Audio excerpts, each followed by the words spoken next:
After reading Almighty God's words, Nakahanap I ako ng clearly landas ng pagsasagawa mula sa mga salita ng Diyos. Dapat akong matutong magrekomenda ng iba at bigyan ang iba ng pagkakataong mamukod-tangi. May mahusay rin na pagkaarok ang ibang mga kapatid.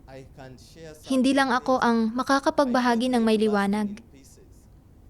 Kung matututo akong hayaang mamukod-tangi ang iba at bigyan sila ng pagkakataong sumikat, makakalaya ako mula sa gapos ni Satanas. Pero kung patuloy kong hahangarin ang reputasyon at katayuan, lalong didilim ang espiritu ko.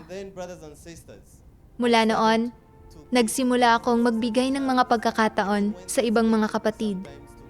Kahit na pinipili nila akong mag-host ng mga pagtitipon minsan, nagagawa kong ibigay ang pagkakataon sa iba at nakakapagrekomenda ako ng iba na sinasabing, hayaan nating mag-host din ang brother na ito.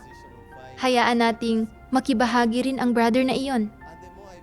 Habang patuloy akong nagsasagawa ng ganito, paunti ng paunti ang pagkalimita sa akin ng tiwaling disposisyong ito ng paghahangad ng reputasyon at katayuan. Lalong nagliwanag ang pakiramdam ko sa puso ko at lalo kong naramdaman na talagang makakalaya tayo mula sa gapos ni Satanas.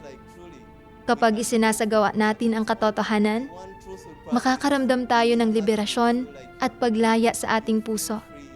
Salamat sa makapangyarihang Diyos. Amen.